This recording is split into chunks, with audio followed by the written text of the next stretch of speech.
Welcome back. Well, the much-awaited IPO, Waaree Energies, well, that's opened up as well. It's a solar PV module manufacturer. 4,300 crores, that's the total amount that they're looking to raise. And some of the details are flashing for you on the screen. Mr. Hitesh Doshi, the chairman and managing director, as well as Ms. Sonal Srivastava, who's the chief financial officer, join us in the studio. Hi, and thanks a lot for coming down to our studio. Well, you're looking to raise this money. So let's get the basics out of the way first. What is the utilization of this money? How does the books look, both of the company as well as at the promoter level?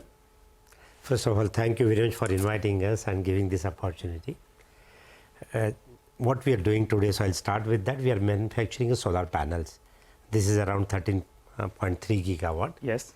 Then we are starting in the next quarter, this physical year, our cell manufacturing, that is a 5.4 gigawatt. Yes. Apart from this, we own the PLI. It is for the 6 gigawatt ingot, wafer, cell and module. Right. Okay. And this project, we have started working on this. And for this project, which is approximately a 9,000 crore project, we have gone for the public. And part of the, from this IPO, yes, will be used for this new project. With this, all the capacities putting together will reach to the 21 gigawatt. Okay. And of course, that also includes a 1.6 gigawatt or new facility in the US. And that will be also operational in the next quarter. So this money that you're raising will be used for expansion. So could you tell us, how does the books then look? Post this fundraise, what is the books of the entity that is to be listed? How does it look? And also at the promoter level, you're taking some money off the table as well. So how does the promoter look in terms of pledge, in terms of debt in its books, at both levels, the listed entity and at the promoter level as well?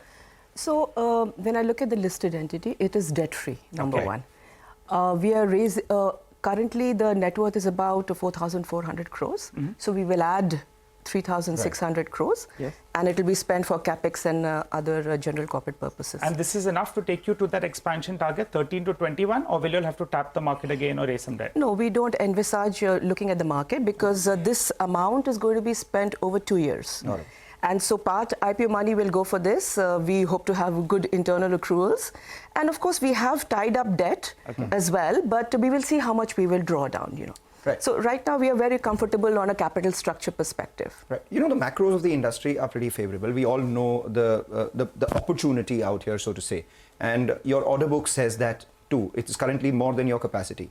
But what I want to understand is the operational efficiency potential out here. There are two drivers. One is increasing exports. They have around 300 to 350 basis points better margins, as you were pointing out last time. And the second part is backward integration. Because up until now, you're just assembling all of that. Once you start having backward integration, you will have that cost advantage as well.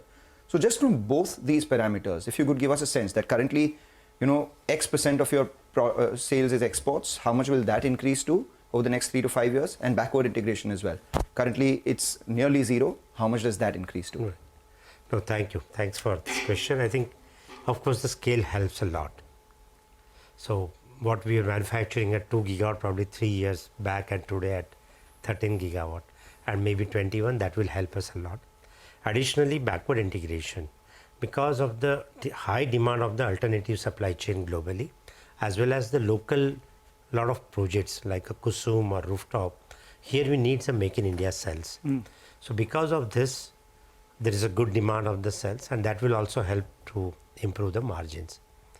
So as a company, the scale, backward integration, and a lot of other things which we are doing in terms of offering a complete solutions to the customer with the batteries or for the hydrogen, or developing constantly the new products. Today, probably we have the largest product range in terms of the solar panels. Right, but if you could give us quick numbers as to how much will be backward integrated over the next 3 to 5 years? What's the glide path there? And what would the concomitant cost savings be because 21 of that? gigawatt will be the cells. Yes. 11 gigawatt, 21 gigawatts will be the modules. 11 will be the cells. So nearly 55% and backward. 6 gigawatt will be the ingot and wafers. Okay. This is what we had planned now and for which we have included in RHP. So I can feel the passion about the business that you have, but from a share market perspective, the viewers and your shareholders will like to know what is the cost savings. So typically, globally as well, there are various players. Right. So when someone gets backward integrated, what is the percentage in terms of savings they get?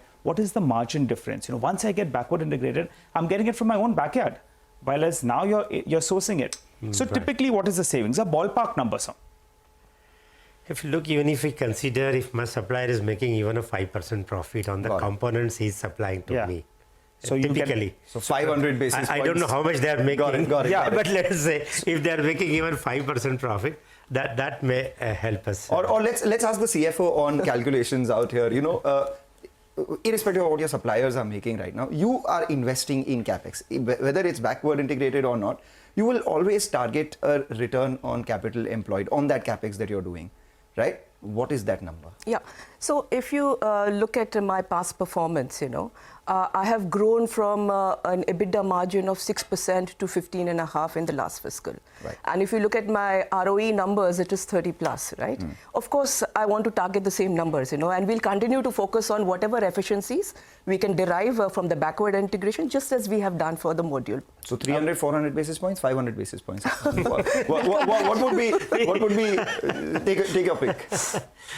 I think we have to wait and watch for some time. And we'll definitely come back. You know, we're going to let you all go today, but on listing, we're going to push you all for those numbers. We wish you all the best, but very quickly, the worry is, will there be overcapacity in the industry here in India? Very quickly, tell us what are the numbers as of now, what is the capacity, what is the requirement, and will there be a scarcity even for the next few years? No, I don't think there will be any scarcity because the capacities are coming up and companies like us, we are also ramping up. Right. But if you look to the demand, 500 gigawatt we have to do by 2030. And today we have done close to 150. So in balance 350, we need at least 70% of the solar. And that will come. We are at 90 today. So this, and we are not talking only the Indian market at Waaree. We are looking to the providing alternate supply chain globally.